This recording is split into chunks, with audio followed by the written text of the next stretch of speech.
cousins and nieces and nephews to check in on our senior neighbors. Post a pic of the senior and you on your social media. Help your senior loved one register at vaccinate.dc.gov and help us by spreading the word and using the hashtag WeAreDC. Dr. Nesbitt will want me to also remind you that your healthcare providers and local clinics also have a vaccine. So if you are in these eligible groups, your providers may also be able to serve you. So now let me turn it over to Dr. Nesbitt, who is going to talk about the CDC guidance and recommendations that came out earlier in this week. And I'll leave it at that and turn to Dr. Nesbitt. Thank you, Madam Mayor. So we are excited to have our first conversations about what fully vaccinated individuals can do after they have been fully vaccinated. What it means to be fully vaccinated is we know that it takes about 2 weeks after you receive the second dose of a 2-dose series of vaccines, so the Pfizer and Moderna products, or 2 weeks after you received a single dose vaccine, so for example, the Janssen and Johnson & Johnson product. The full vaccination means that your body has now had the appropriate amount of time to respond to the vaccine and begin to produce antibodies that can protect you from infection in terms of the severe disease and hospitalizations that we know these vaccines can prevent. So the CDC, as the mayor mentioned, released guidance earlier this week in terms of what fully vaccinated people can do. We'll be incorporating that into DC health guidance for individuals, and we'll publish on our website in the next day or two. So fully vaccinated individuals can visit with other fully vaccinated people indoors without wearing masks or physical distancing.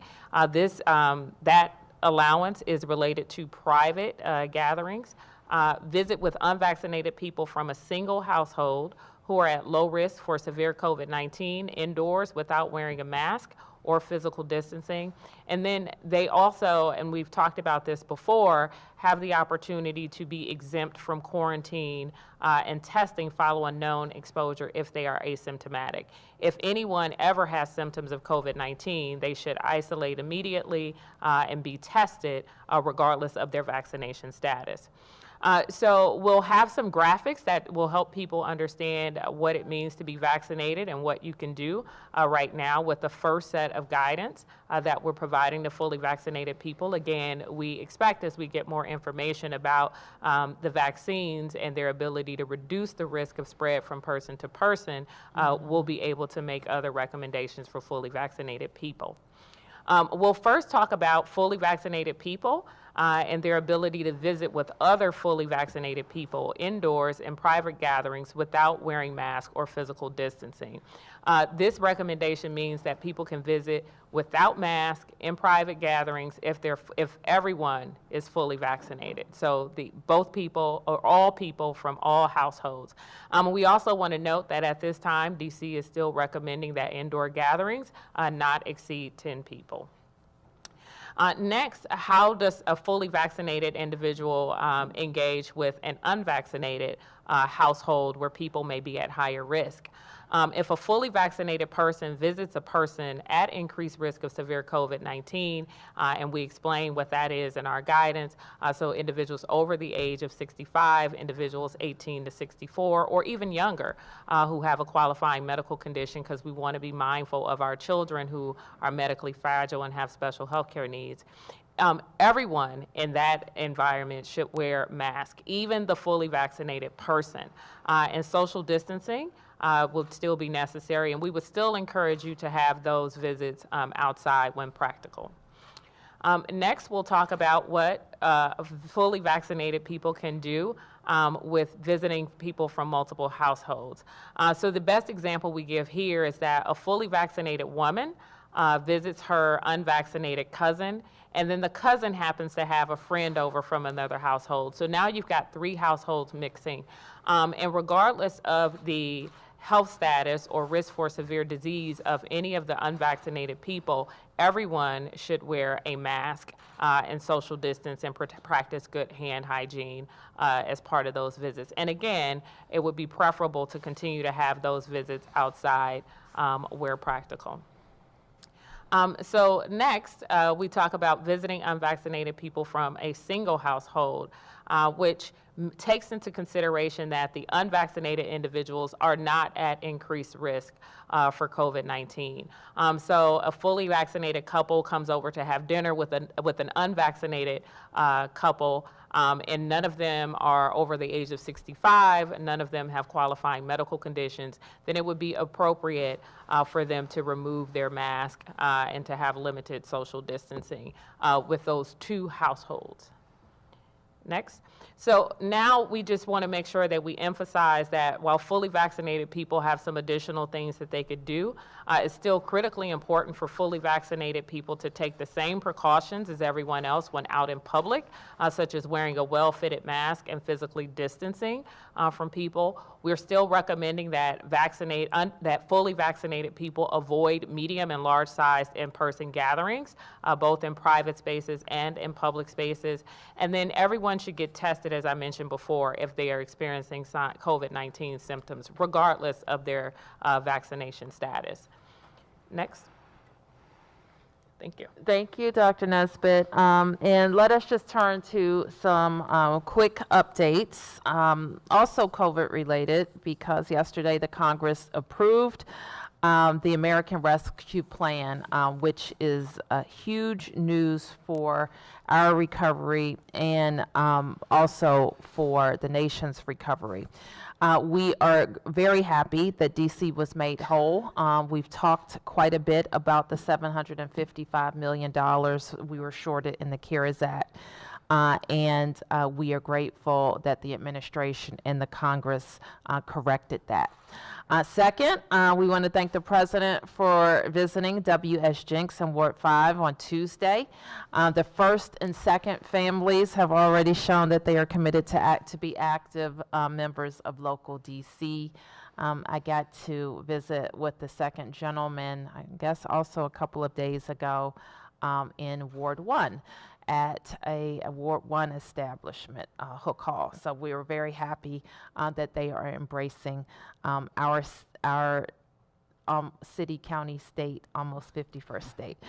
So of course, the president was speaking about small businesses and what the American Rescue Plan, how the American Rescue Plan will help businesses come back. And he highlighted the Paycheck Protection Program. So you can find out more by going to pppready.com, where we explain to DC businesses how to navigate the Paycheck Protection Program. In the last round, DC businesses were able to access $2.2 billion in 2020. So we want to make sure that we do it again. Next, we want to make sure that everybody is paying attention to parking regulations. We are beginning parking enforcement in the district. I've asked DPW to focus on several areas, but you should expect, as we have more activity in the city, full parking enforcement will resume at some point. We want to make sure residents know that we are resuming parking enforcement for vehicles violating no parking signs in school zones. Warning tickets will be issued starting next week through the 19th. And during this period, no fines will be issued, but cars will be located. And beginning March 22nd, $25 tickets will be issued to those violating the school zones. And let me just give you also a reference of what types of what parking enforcement is being enforced. No, do not park in school zones. Do not park in non-commercial vehicles illegally parked in commercial loading zones. Do not park large vehicles 22 feet and over illegally parked next to recreational park, school, church, or residential domicile. Do not commit safety violations, such as vehicles illegally parked in or near bike lanes, crosswalks, fire hydrants, etc. Stay tuned, because while the following remain suspended, we will switch on enforcement of the following in the near future. Emergency no parking violations, expired district license plates and inspection stickers. That one is going to come much later. Expired residential parking permits and expired meters. So those are our updates on DPW. So we are happy to take your questions.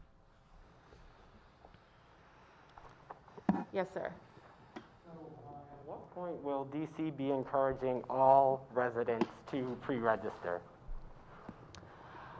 28,000, is that the number you told me? Or 33,000 who are not eligible to register or who are not in an eligible group have registered. So people are doing that and they can do it. We, however, are focused on those people who are eligible for appointments right now. And I don't have the stat handy, but is the number of vaccines that were reserved for seniors through the portal, does that exceed the number of seniors who signed up? So today, we want to make sure that we keep people mindful of this is the first day of people registering. There's still the full day today for people to register, and our senior vaccine buddies will be out in the community today.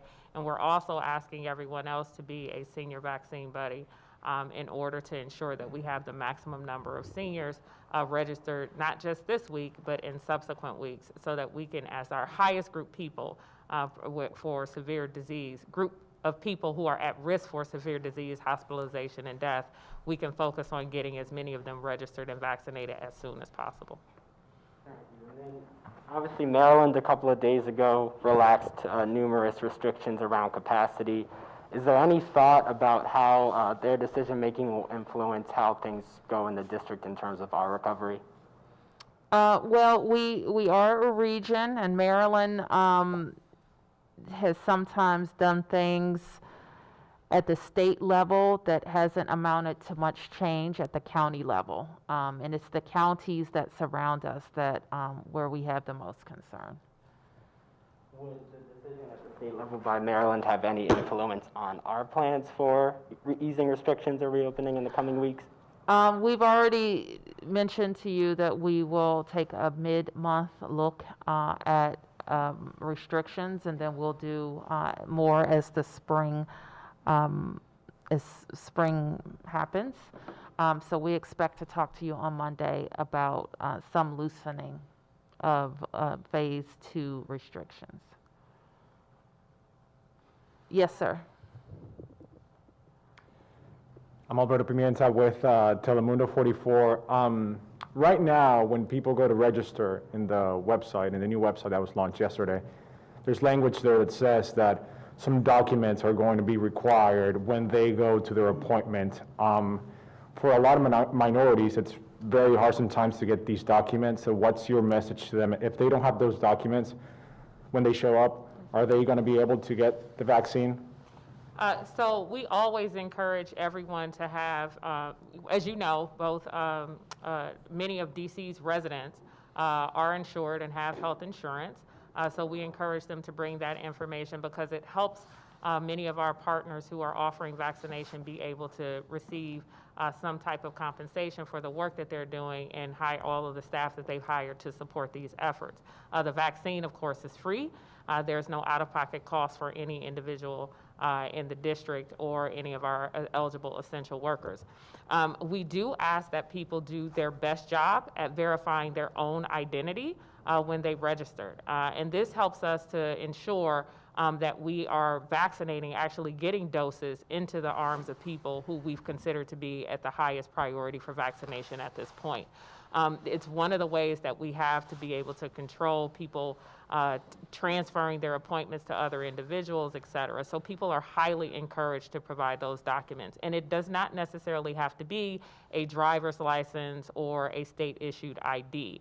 For people who are registering as an essential employee, they may be asked to provide some type of proof of their essential employee status, which could be their work badge, it could be their paycheck, et cetera. Otherwise, we could simply just have everyone signing up to say that they're an essential worker in certain places as a way of trying to move ahead of the line before the general population becomes eligible.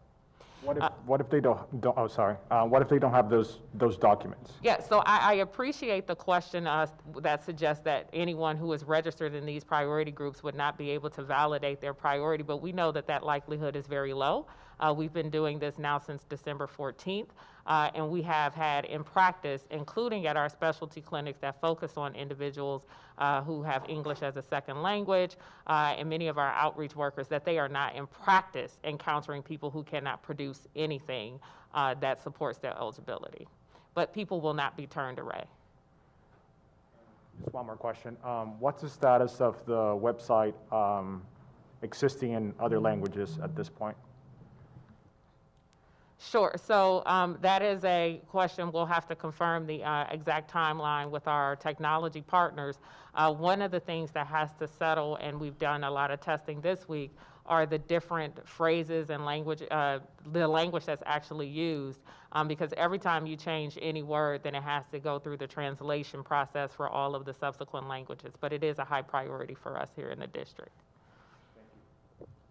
Yes, Mark? So if I could just clarify. And I'm sorry, if I can add to that, the call center, anyone who calls the call center, though, they have access to language services through using that modality. So if I could just clarify, you are asking for proof of eligibility for essential workers, but not for medical conditions? So yes, let me be clear on that. An individual attests to their qualifying medical condition. They are not required to go to their doctor and to provide any proof, to bring prescriptions or anything like that that supports the medical condition that they've attested to. We already know that this will be the largest group of eligible individuals of any of the phases until we get to phase 2, which is with the general population. After we've moved through all of our priority groups, we should have nearly half of the adults in the district who don't fall into those priority groups. An individual, again, does not have to go to their healthcare provider, does not have to get any documentation of their health condition. They attest to that health condition during the registration process. You all are fully aware that the essential worker burden for vaccination in the district is disproportionately high to any other jurisdiction. And so one of the ways that we have to ensure that we are not vaccinating residents from other jurisdictions who don't actually have an essential job in the District of Columbia is to ask for some type of proof for that. So a paycheck, a pay stub, a work ID, any of those things will suffice. And again, as I mentioned, these things do not result in people being turned away at the appointment, but people are highly encouraged to produce these documents. You could imagine that if we had a clinic and there were essential workers there and it was disproportionate to what was expected, then we would have more people enforcing or looking for this type of documentation. Okay, and so along those lines, can you tell us just kind of where we stand as far as DC and Maryland residents? Do you have any plans to ask Maryland and DC, or Maryland and Virginia, for more doses? And what percentage of the doses now are being allocated, reserved specifically for DC residents versus out-of-state residents? So that answer is close to 90% of the vaccine that we have now. And the way to think about that is that our 65 and older and 18 to 64 qualifying medical conditions are solely for residents of the District of Columbia. Essential workers who work in the district, regardless of their home state of residence, are eligible. Of the appointments that we mentioned to you, the 13,000 appointments that are going to be going out to individuals, 10% of those will go to the category that includes essential workers that are not in priority zip codes. So that's the low number of appointments that are going or have the potential to go out to non-DC residents on the portal. Now, we have some special initiatives where closed pods are still being operated. For example, our healthcare worker pods, our fire and EMS services, the Metropolitan Police Department, and other district government agency workers at the Department of Corrections, Human Services, et cetera, are eligible, and their employees who don't live here but work here can be vaccinated in the district. Could I ask about the parking meters? Is there any, can you give us any ballpark number on how much revenue the district has lost from not enforcing meters for a year, either from meter revenue or ticket revenue? And then can you just kind of tell people why you're starting to enforce this again? Well, let me tell you why we had to suspend enforcement. We had to suspend enforcement, Mark, because our workers, throughout this pandemic, we had to make some choices on what activity was absolutely necessary for DC government workers, and packing into vans to be dispatched throughout the district. We decided was not an essential activity for them, and we know that it has been a way to keep more of our DPW workers healthy and able to do their work. We also looked at the level of activity in the city. Many people, for a period of time on various stages of lockdown, less traffic, and it was just frankly less need for enforcement. Over the months, we have seen kind of the parking problems evolve whether in some residential areas, but also commercial loading. And now that all of our schools are operational, we see problems in schools. And so you should consider this a phase where we are getting more of our employees back. We have more to enforce because there's more activity in the city, and we will continue that ramp up.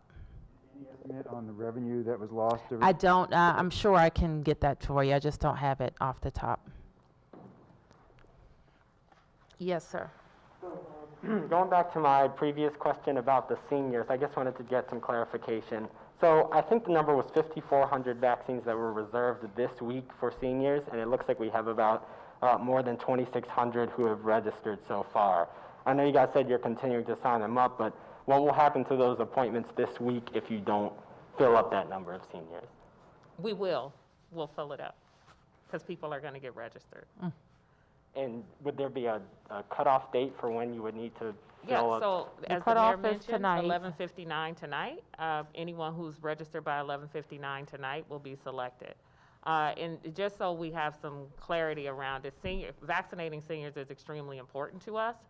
So we really do want people to use all of their resources and communicate to seniors to get registered, to help them with getting registered either through vaccinate.dc.gov or the call center at 3830333. We want people to use those phone numbers to actually register people as well, and they have the option of getting a call back versus an email when it's time to select their appointment. If we don't have 5,400 seniors who register for an appointment today, then we go to the next highest risk group for severe disease from COVID, which would be 18 to 64, and those in priority zip codes. But we are optimistic that people will get the 5,400 seniors registered this week. Okay. Yes, Sam? For Dr. Nesbitt, or maybe the mayor, I just don't know. For anyone, you've talked about churches, and you listed a number of churches there. I'm just curious, how is that going in terms of, are they getting the folks that you want to? Yes. I think we've shared with you that our goal for these are not high throughput vaccination events. They're designed for the faith community who has, and sometimes a unique relationship with their congregants or parishioners, as well as an understanding of the community in which they serve in terms of where people may live, who may be homebound, where people may live who cite transportation challenges and being able to get to a site. So our goal for each one of these is to vaccinate 200 people per site, and that breaks out to about people per day. Some people have done more than that. 140, I think, was the most we've had on a single day. Some people have done slightly less than that, around 70 or 80 when the program first kicked off. But we've vaccinated over 700 people through this initiative who may not have otherwise been engaged in the system. Okay, so you're saying that your target was 200 a day, but you never really reached that so far? No. It's not 200 a day. It's 200 per site, which happens over 2 days. Over 2 days? Correct. So it's So if basically you- 100 a day? Yeah, if you look at the Temple of Praise in Ward 8, for example, they'll have sessions on Monday, March 15th and Tuesday, March 16th. So they typically do 200 between those 2 days, and it's 100 each day. So we've had some who've had, when we first started, they may have only gotten to 80 the first day, and then we've had some, as the program has matured, that has done over 140 in a single day. But it's working as far as you're Yes, concerned? yes. And Sam, I will take the opportunity to make sure that people know, for our high priority group, the seniors, we have access to appointments in their communities that they could use if they register. So it's not necessary for someone to wait until potentially their place of worship or other venue has a special on-site clinic. They should get registered right away. It's those who are eligible. The other piece of that is that if you do happen to get a vaccine somewhere else and we send you an appointment request, you can reject or decline that appointment because you've already been vaccinated. Mayor Bowser, a couple of off-topic questions. First of all, your reaction to some of the razor wire coming down around the Capitol?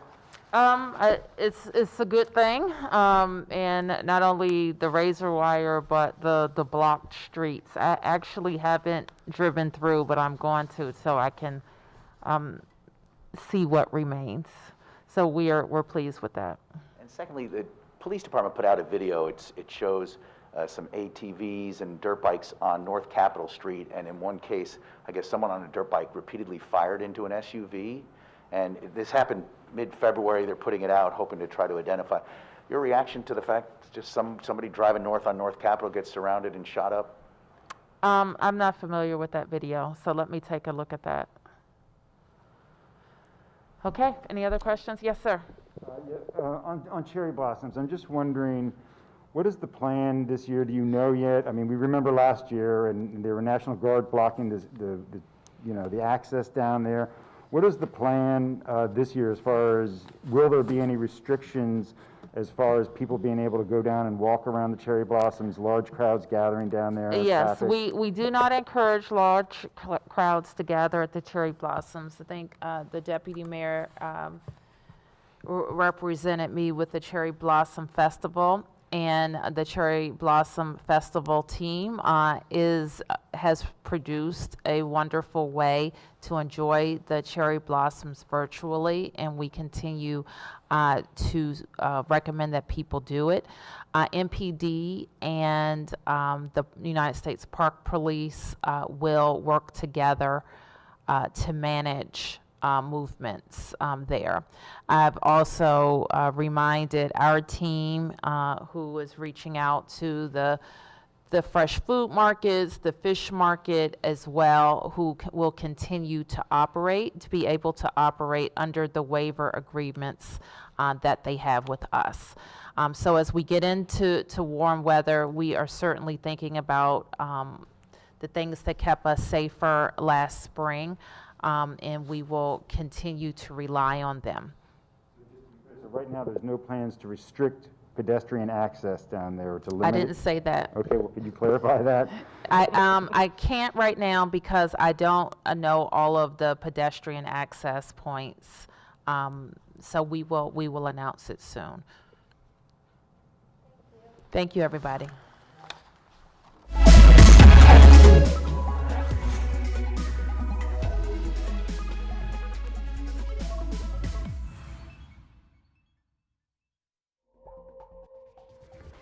We now return to our previously scheduled program, already in progress.